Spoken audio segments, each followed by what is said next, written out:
आज हम इस वीडियो में आपके लिए श्राद्ध पक्ष की कहानी लेकर आए हैं।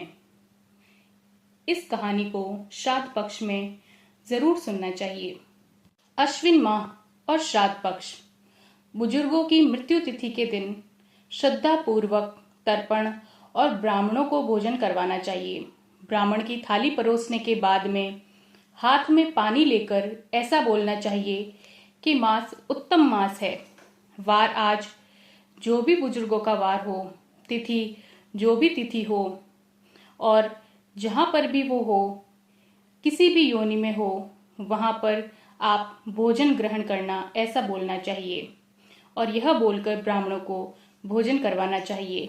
गौग्रास की निकाली हुई रोटी गाय को दे देते हैं और कौवों को निकाली हुई रोटी छत पर जाकर कौवों को खिला देते हैं तथा श्राद्ध का अर्थ होता है कि श्रद्धा से जो भी कुछ किया जाए वह करना चाहिए। पितृपक्ष में श्राद्ध करने से पितृगण वर्ष भर प्रसन्न रहते हैं।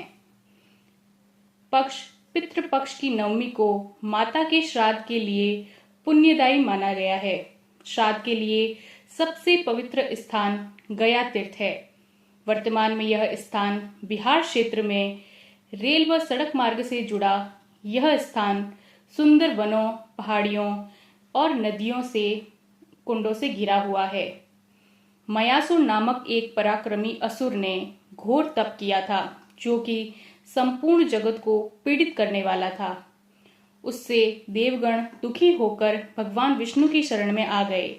तब भगवान गदाधर गदा से मयासुर का वध करके तीर्थ की मर्यादा को स्थापित किया था। स्वयं ब्रह्मा जी ने गया तीर्थ में यज्ञ कर सरस्वती नदी की सृष्टि करके वहां पर निवास किया। इस पुण्य क्षेत्र में माता पिता का श्राद्ध करके पुत्र माता पिता के ऋण से सदा सर्वदा के लिए मुक्त हो जाता है।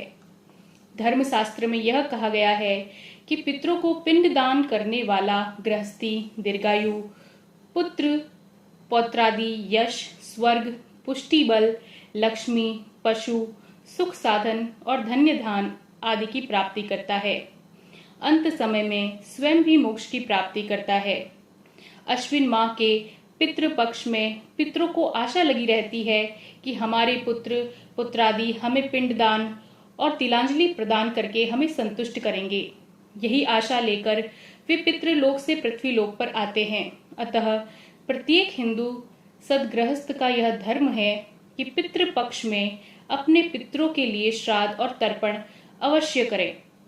यह कहा जाता है कि गया तीर्थ में भीष्म पितामह ने विष्णु पद पर श्राद्ध करते समय अपने पितरों का आह्वान किया और जैसे ही पिंडदान करने लगे तो उनके पिता महाराजा शांतनु ने दोनों हाथ सामान लेकर पिंडदान को स्वीकार किया। भगवान श्री राम ने रमणीय रुद्र पद में आकर जब पिंडदान किया तो उनके पिता महाराजा दशरथ हाथ फैलाकर हाथ में पिंडदान लेने वहां आए थे। यह तो शास्त्र में लिखी हुई बातें हैं। जिनको हमारे पितरों की तिथि याद नहीं हो, उनके निमित्त श्राद्ध, तर्पण, दान आदि इसी श्राद्ध अमावस को किया जाता है। आज के दिन या अन्य तिथियों पर जब पितरों को पिंडदान या तिलांजलि नहीं मिलती है तो वह श्राप देकर चले जाते हैं, जिसके कारण हमें अनेक दुखों का सामना करना पड़ता है। अतः श्राद्ध का परित्याग न करें और पितरों को संतुष्ट अवश्य करें। आइए अब हम श्राद्ध पक्ष की कथा सुनते हैं। भाद्रपद शुक्ल पूर्णिमा से अश्विन की कृष्ण अमावस्या तक श्राद्ध होते हैं। एक बार की बात है, एक सेठ सेठानी थे। उनके एक लड़की और एक लड़का था। लड़की का नाम धोदाबाई था। घर में खूब धन्य धान्य था। एक दिन सेठ सेठानी चल बसे। एक दिन सेठ का बेटा यह कहने लगा कि मैं हरिद्वार जाऊं, तुम पीछे मेरी बहन को 15 दिन तक भोजन करवाना। सामान कहो जितना लेकर आ जाऊं, घी के डब्बे, चावल का कट्टा आदि। इतना कहकर वह हरिद्वार चला गया। भाभी बोली कि मेरी बहन का नाम पोध व इनकी बहन का नाम धोदा है। धोदा को भोजन न करवाकर पोधा को भोजन करवा देती हूँ। वह पौधा को 15 दिन तक भोजन करने के लिए कहकर आ गई। धोधाबाई को काम करने व आटा पीसने बुलाया। धोधाबाई लकड़ी की भारी लेने के लिए रोज जाती थी। बच्चे कहने लगे कि तुम तो ननिहाल चली जाती हो और हमारे लिए राब बनाने के लिए आटा कहाँ से लाओगी? माँ बोली कि मैं आटा पीसने जा रही हूँ, वहां से आटा छानने से हाथ भरेंगे व कपड़े भरेंगे। मैं घर आकर झटक कर आटे से राब बनाकर पिला दूंगी। वह भाभी के पास दिन भर आटा पिसवाती है। भाभी ने कहा कि श्राद्ध का काम है, इसलिए कपड़े झटक कर और हाथ धोकर जाना। माँ घर गई तो उस दिन बच्चे भी भूखे सो गए, क्योंकि भाभी ने कहा कि सब कपड़ा मामी ने वहीं पर झटकवा दिया। लकड़ियां भी भारी से भी गई, नहीं तो लकड़ियां बेचकर भी काम चलाऊंगी। थोड़े दिन हुए कि भाभी ने कहा कि भाई साहब, आपके माँ बाप का दिन है, जो रसोई बनाने के लिए आ जाना। बच्चे बोले कि माँ, उस दिन तो भूखे सोए, आज भी क्या भूखा रखेगी? माँ बोली नहीं, नाली के आगे कुलड़ियां रख देना, चावल व आटे का हाथ धोए हुए पानी को शाम को घर आकर राब बनाकर पिला दूंगी। लड़का आकर कुलड़ियां रख देता है। भाभी चावल को बर्तन में धुला दिया और आटे के हाथ भी बर्तन में धुला देती है। भाभी ने कहा कि भाई साहब, नाली में हाथ धोना मत, श्राद्ध का काम है। रसोई बनकर तैयार हो गई। ननद बोली, भाभी मैं जाऊं? भाभी बोली, हाँ जाओ। भाई साहब, पेड़ के पत्ते हिले तो भोजन करने के लिए नहीं आना, पेड़ हिले तब भोजन करने के लिए आना। नदी के किनारे जाकर वह बैठ गई। पेड़ हिले न कोई वह भोजन करने के लिए जाए। शाम होने से वह घर गई तो बच्चों ने कहा कि माँ, नाली में तो पानी आया ही नहीं। क्या करूं बेटा? मामी सारा ही हाथ बर्तन में धुलवा दिए। धोधाबाई जाती जाती नदी में से 7 कंकर लाई। घर लाकर हांडी में डालकर चूल्हे पर रख दिया। बच्चे बोले कि माँ, भूख लग रही है। माँ बोली कि बेटा, उबले जब डालूं। बच्चे को रोते रोते नींद आ गई। वह स्वयं भी रोई, आज मैंने गलती की। या भारी लाती तो बच्चों को चना लाकर राब बनाकर पिला देती। इस तरह बिलकती बिलकती करती हुई उसे भी नींद आ गई। इधर पितरों की अमावस्या आई। वह खूब रोने लगी। हरिद्वार में भाई तर्पण करते समय पानी में खून के टपके गिरने लगे। भाई ने बोला कि मेरा पानी लाल कैसे हो गया? ब्राह्मण ने बोला कि तेरे तन की सवासनी कल्पी है, इस कारण पानी लाल हो गया। वह बोला, नहीं, मेरे घरवाली को कहकर आया हूँ कि 15 दिन तक मेरी बहन को भोजन करवाना। महाराज, यह बात आपकी झूठी है। महाराज ने कहा कि नहीं माने तो तेरी इच्छा, बात तो यही है। भाई तर्पण करता करता उठ गया। वापस घर आते समय रास्ते में रात पड़ गई। एक पीपल के पेड़ के नीचे वह सो गया। पीपल के ऊपर से सारे पितर बोले। कोई कहने लगे कि मैंने लापसी खाई, किसी ने कहा चक्की खाई, तो किसी ने कहा कि घेवर खाए। जिस तरह के व्यंजन बताए वह सेठ सेठानी नहीं बोले। सभी पितर ने मिलकर कहा कि आपने क्यों नहीं बोला, आपके घर में तो बहुत धन है। जब सेठ सेठानी ने कहा कि धन तो बहुत है, मेरी सवासनी बहन बेटी ने भोजन नहीं किया, इस कारण हमको कुछ भी हाथ नहीं आया। वह भाई नीचे सोता हुआ सुनता रहा। सारे देवता बोले कि हम सब मिलकर आपकी बेटी के यहाँ धन करने चलते हैं। हाथ में एक मुसल, एक चीटी या लेकर सभी देवता मिलने के लिए धोधाबाई के घर गए। चलते चलते बोलते जाते हैं कि खेम कुशल, हाथ में मुसल।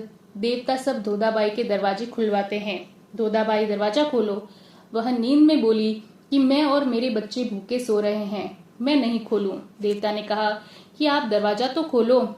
उसने नींद में दरवाजा खोला। देवता चींटियों को लेकर चारों ओर घर के कोनों में घूमने लगे। 4 चरु धन के निकले। देवता बोले कि मैं शौच कहाँ करूं? धोधाबाई ने कहा कि मेरे सिर के ऊपर ही कर दो। एक चींटियों दिया कि सुबह नहा धोकर चौका बर्तन कर कर वह चींटियों कढ़ाई में घुमा देना, तेरे मनपसंद का भोजन बन जाएगा।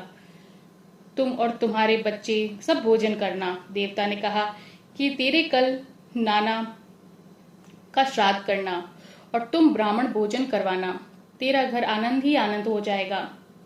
सुबह दिन उगते ही वह उठ गई। बच्चे कहने लगे कि माँ, तेरे सिर पर क्या चमक रहा है? वह कांच में मुंह देखती है तो सिर पर एक बेणी चमक रही थी। चार ही कोनों में 4 चरु धन के पड़े थे। तो बच्चों ने रुपया पैसा दिया और कहा कि खर्चों मिठाई लेकर आओ।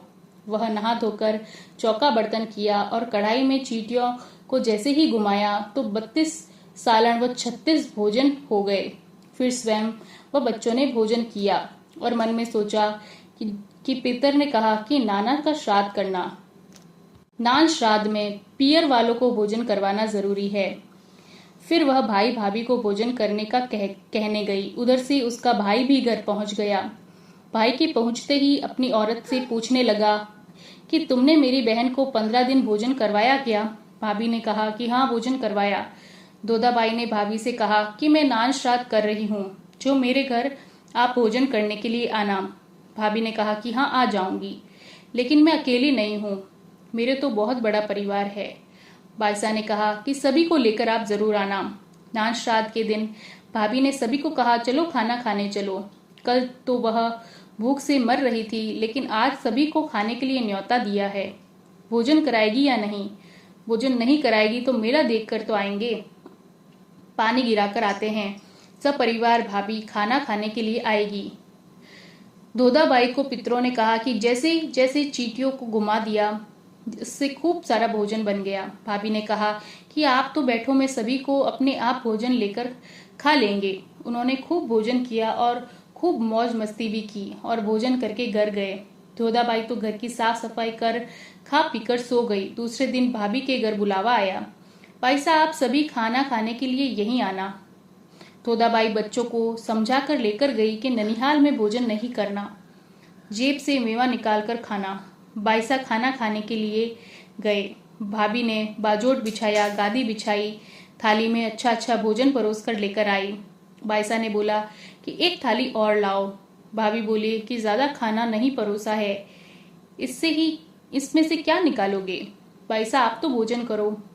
वह सारे गहने उतार कर जा। उसने मना कर दिया, फिर भी वह नहीं मानी तो जाट ने बहुत जिद की। फिर गुस्से में आकर वह कहती है कि भोजन करो मेरे हार डोरे, भोजन करो मेरे डोरा कंठी, भोजन करो गोखरू चूड़ी, भोजन करो मेरे पूजा अंगूठी। भाभी कहने लगी कि भानुसा पागल हो गए हैं, यह क्या कह रहे हैं? ननद बोली कि हाँ भाभी, यह पागल हो गए हैं। भाभी, यह गहने पागल हो गए हैं। भाभी, यह पागल नहीं हुए, आपने तो मेरे गहने को भोजन करने के लिए कहा, हमें भोजन करने के लिए नहीं कहा। वहां वही दिन थे, माँ बाप के श्राद्ध पर बर्तन में हाथ धुलाए। आज के दिन है, भाई देखें और सुने, लेकिन अब बोले कुछ भी नहीं। भाई साहब के घर गए। पीछे से भाई कहता है, तेरे वहां पर तो आग लग गई, कुछ ना कुछ डाल कर दे। खाने के लिए दाना नहीं है, पहनने के लिए कपड़े नहीं है, देवे जो ही दे, मैं पहुंचा कर आऊं। गाड़ी लाओ, उसमें सामान भरवा दूं। गेहूं की बोरी, ऊपर घी की चरी रख दी, गुड़ की भेलियों पर ही कपड़े रख दिए। एक मोरे का कुल्हड़िया भरकर आपके बेटा को दिया और नाना जी को ले जाकर देना, किसी को भी मत देना, यह कहा। गाड़ी लेकर भाई दोदाबाई के घर गया। रास्ते में बेटे ने कहा कि पापा, यह तो दोदा बुआ का घर आ गया है, ननियाल नहीं आया। वह तो दोदा के घर गया और बोला कि बहन दरवाजा खोल। दोदाबाई कहती है कि नहीं खोलूंगी। भाई कहता है कि बहन मुझे प्यास लगी है, दरवाजा खोल। जब बहन दरवाजा खोलती है तो भाई गाड़ी में भरा हुआ सामान बहन के घर खाली कर देता है। घी गुड़ के डब्बे रख दिए। उसका बेटा रुपए पैसे का कुल्हड़ा बार बार छुपा रहा था। पापा ने हाथ पकड़कर कहा कि क्या छुपा रहा है? वह भी रुपये पैसे का कुल्हड़ा बेटे से छीनकर वह भी बहन के घर रख देता है। उसका बेटा भागा भागा जाकर माँ को कहता है कि माँ, पापा ने तो गाड़ी नाना के घर नहीं लेकर गए, वह तो दोदा बुआ के घर लेकर गए। इससे वह निराश हो गई। बाद में अपने पति से कहती है कि आपके बहन भांजे को घर पर लेकर आओ। वह वहां से निकल गया और अपने ससुराल जाकर बैठ गया। वहां सभी पूछने लगे कि आज कंवर साहब कैसे आए हैं। जब वह कहता है कि आपकी बेटी की आंखें दर्द हो रही है, उसने कहा कि मेरे भाई और पापा को काला हाथ पर करके लाओ, सिर मुंडवाकर सफेद कपड़ा ओढ़ाकर गधे के ऊपर बैठाकर गाजे बाजे के साथ लेकर आओ। जब आपकी बेटी की आंखें ठीक होगी। तो वह सभी तैयार हो गए और वहां से रवाना हो गए। कर वह अपनी पत्नी से कहता है कि मेरे बहन भांजे आ गए। वह जल्दी से उठकर बाहर देखने आई तो देखा कि बंदा की चेरी, अम्मा तेरी है या मेरी। वह बोलती है कि आप मेरे भाई और पिता को क्यों लेकर आए। एक दिन वह कहती है कि मेरी सखी शैली का व्रत है, जो आप जंगल में से एक डाली लाना। वह डाली लाया और डाली चौक में रोककर पूजा की। अब भाभी बोली कि मैं आपको पूजती हूँ शाखा शैली। आप प्रकार सारी बात बाहर आ गई। तब भाई कहता है कि तुमने मेरी बहन को 15 दिन तक श्राद्ध में भोजन करवाया था, तुमने झूठ क्यों कहा। मैं वहां तर्पण कर रहा था, तब पानी लाल हो गया। तुमने ऐसा काम क्यों किया। मेरे सारे पितर भूखे ही रह गए। जब वह पांव पकड़कर माफी मांगती है, अब ऐसी गलती कभी नहीं करूंगी। सभी श्राद्ध जन्म में अपनी बहन बेटी को, भांजी को भोजन करवाते हैं, जिससे पितर खुश होते हैं, सभी की आनंद मंगल होता है। पितरेश्वर ने बहन धोदाबाई के आनंद मंगल किया, वैसे ही सबके करना।